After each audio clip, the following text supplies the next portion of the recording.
नमस्कार, आदाब। The voice pillar के व्हाट्स टुडे सेगमेंट में आपका एक बार फिर स्वागत है। अलग अलग भाषाओं और विविधताओं वाले हमारे इस देश में धर्म, जात पात, ऊंच नीच और लिंग भेद जैसी विभिन्नताएं होने के बाद भी जो इस देश को हर छोटे बड़े, अमीर गरीब, हिंदू मुस्लिम, पुरुष स्त्री को एक समान बनाता है, उसे कहते हैं हमारे देश का संविधान। जहां समाज के हर तबके और वर्ग को उसके अधिकार और कर्तव्य बताए गए हैं। आम भाषा में कहा जाए तो किसी देश का संविधान वो पेट्रोल है जिसके बिना देश रूपी गाड़ी हिल भी नहीं सकती। इसलिए तो इसे लोकतंत्र का धर्म ग्रंथ भी कहा जाता है। भारत को महान बनाने में संविधान ने आजादी के बाद से विशेष भूमिका निभाई है और आज वो दिन है जो हमारे देश का संविधान बना था, यानी कि आज 26 नवंबर है, जिस दिन को हम संविधान दिवस के रूप में मनाते हैं। आज मैं आपको बताऊंगी इस दिन से जुड़ी विशेष बातें और बताऊंगी कि किसी देश के लिए क्यों जरूरी है संविधान। भारतीय संविधान दुनिया का सबसे लंबा लिखित संविधान है जो तत्वों और मूल भावना के नजरिए से अद्वितीय है। भारतीय संविधान में 22 भागों में विभाजित कुल 395 अनुच्छेद और 8 अनुसूचियां थीं, लेकिन विभिन्न संशोधनों के बाद वर्तमान में इसमें 25 भागों में विभाजित कुल 448 अनुच्छेद और 12 अनुसूचियां हैं। इसके साथ ही इसमें 5 नए परिशिष्ट भी जोड़े गए हैं। अगर संविधान की प्रस्तावना की बात करें तो भारत के संविधान की प्रस्तावना को दुनिया में सर्वश्रेष्ठ माना जाता है। इसे अमेरिका के संविधान से प्रभावित माना जाता है। भारत के संविधान की प्रस्तावना यह कहती है कि संविधान की शक्ति सीधे तौर पर जनता में निहित है। भारत का संविधान देश का सर्वोच्च कानून है। यह सरकार के मौलिक राजनीतिक सिद्धांतों, प्रक्रियाओं, प्रथाओं, अधिकारों, शक्तियों और कर्तव्यों का निर्धारण करता है। संविधान दिवस को मनाने के पीछे का कारण है संविधान का बनना, और संविधान के बनने के पीछे एक विशेष प्रक्रिया है और कई विद्वानों का हाथ। तो चलिए जानते हैं।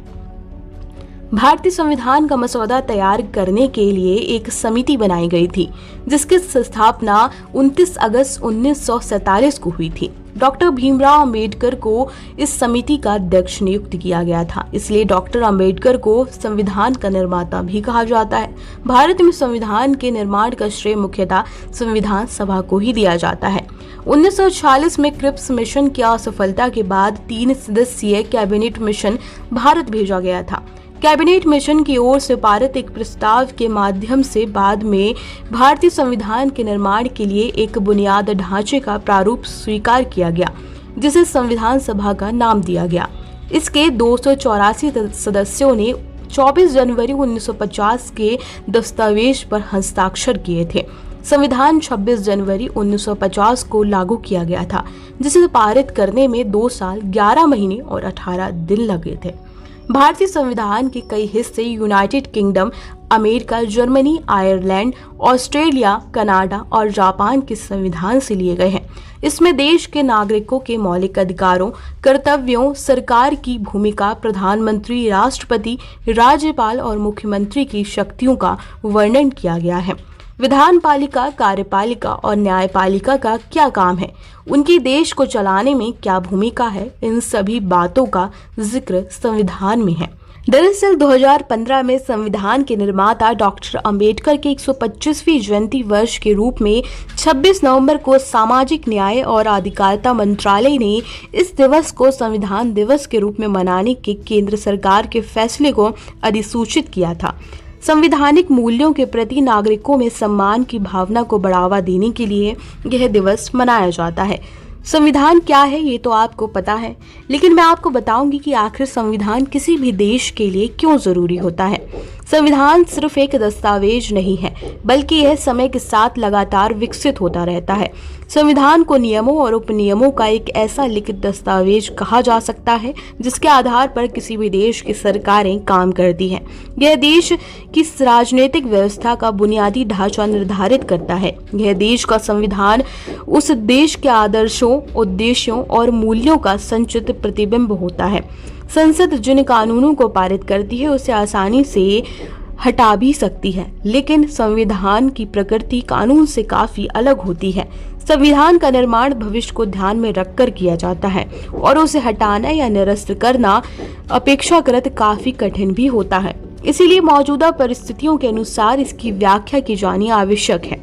संविधान कोई जड़ दस्तावेज नहीं होता, बल्कि वह गतिशील दस्तावेज है जो समाज की बदलती आवश्यकताओं को पूरा करने के लिए समय के साथ विकसित और बदलता रहता है।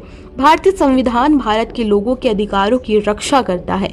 यह ऐसे मौलिक नियमों को निश्चित करता है जो समाज में रहने वाले लोगों में समन्वय तथा आपसी विश्वास की स्थापना करते हैं।